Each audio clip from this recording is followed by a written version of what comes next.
ঈদের নামাজের মধ্যেও কিন্তু ইসরায়েল আক্রমণ করেছে। মানে ওদের অন্য ধর্মের প্রতি কতটা শ্রদ্ধা এ দিয়ে তা বোঝা যায়।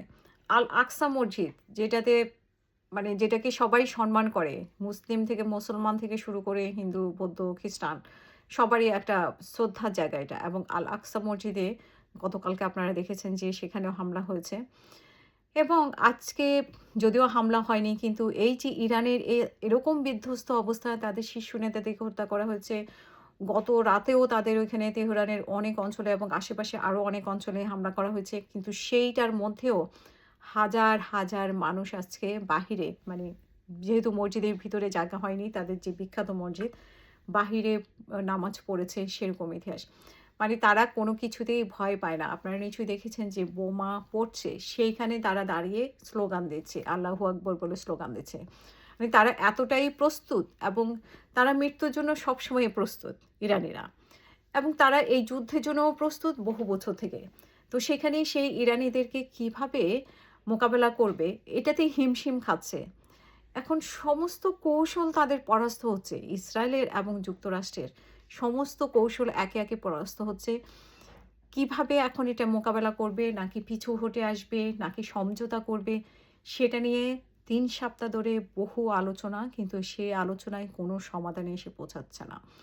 হিমশিম খাচ্ছে আসলে মানে মার্কিন প্রশাসন এবং আ অনেকেই প্রকাশ্যে মানে এক ধরনের বিরূপ প্রতিক্রিয়া ব্যক্ত করছেন ডোনাল্ড ট্রাম্পের উপরে। যদিও মার্ক রুবিও, হেক্সেদের মতো মন্ত্রীরা তাকে সাড়া দিচ্ছে। তার সাথে উম আ তার মতো করেই হুমকি দিচ্ছে বিভিন্ন দেশকে তাদের সাথে একসাথে হওয়ার জন্য। কিন্তু আমরা দেখেছি যে মেক্সিমাম যারা বন্ধু রাষ্ট্র হিসেবে পরিচিত তারা কিন্তু বুঝে গেছে যে এই যুদ্ধ হচ্ছে ইসরায়েলের যুদ্ধ। তারা কেন এই যুদ্ধতে জড়াবে? মানে বোকার মতো ট্রাম্প জড়িয়েছে। ট্রাম্প একটা ফাঁদে পড়ে গেছে। এখন বের হয়ে আসারও চেষ্টা করছে কিন্তু বের হয়ে আসার পথ নেই। সমস্ত পথ বন্ধ। তো সেখানে একটা রাস্তা খোঁজার চেষ্টা করছে। কিন্তু সেখানে বন্ধু রাষ্ট্রগুলো তো এত বোকা না যে ইসরায়েলের জন্য তারা ঝাঁপিয়ে পড়বে ইরানের উপরে। কিন্তু আমরা দেখতে পাচ্ছি যে বিভিন্ন দিকে ছড়িয়ে পড়ছে এই যুদ্ধটা।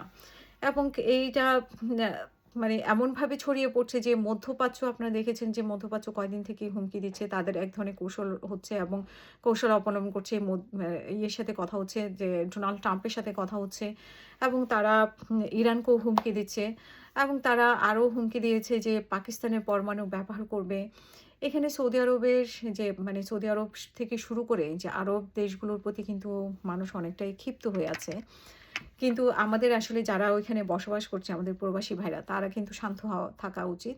মানে তাদের এমন কোনো কিছুতে জড়ানো উচিত না যে বাংলাদেশে যে যখন আন্দোলন হয়েছিল তারা সেখান থেকে আন্দোলনে একাত্মতা ঘোষণা করেছিল তখন কিন্তু অনেকের মামলা হয়েছে। তো সেইরকম আবেগ যাতে না হয় সেরকম আবেগ যেন না দেখায় সেটা আমাদের প্রবাসী ভাইদের প্রতি আমাদের অনুরোধ থাকবে। সো আসলে ঈদটা সবার জন্যই বিশেষ করে মধ্যপ্রাচ্যের জন্য বা যেসব দেশে মানে ইরানের জন্য খুব কঠিন অবস্থার মধ্যে পড়েছে। আ আশা করি যে যার, যার মতো করে ঈদ উৎসবটা সেরকম উৎসবে পরিণত না হলেও মোটামুটি যেহেতু নামাজ পড়তে হয়, একটু মিষ্টি খেতে হয় বা ভালো-মন্দ খেতে হয় সেরকম পরিবেশ নিশ্চয়ই মানে সবাই কিছু না কিছু পেয়েছে বাধা বিপত্তির মধ্যে। আমরা আশা করব যে ঈদের দিনগুলো মানে আজকেও অনেকের ঈদের দিন। তো সবার জন্য অনেক শুভকামনা। সবাই যাতে ভালোভাবে ঈদটা করতে পারে। আর হচ্ছে যে সবাই সাবধানে থাকবেন। আমাদের প্রবাসে যারা আছেন, মধ্যপ্রাচ্যে যারা আছেন সেসব ভাইদের জন্য বলব যে আপনারা সাবধানে থাকবেন। আপনারা এমন কিছুতে জড়াবেন না যাতে করে আপনাদের সমস্যা হতে পারে।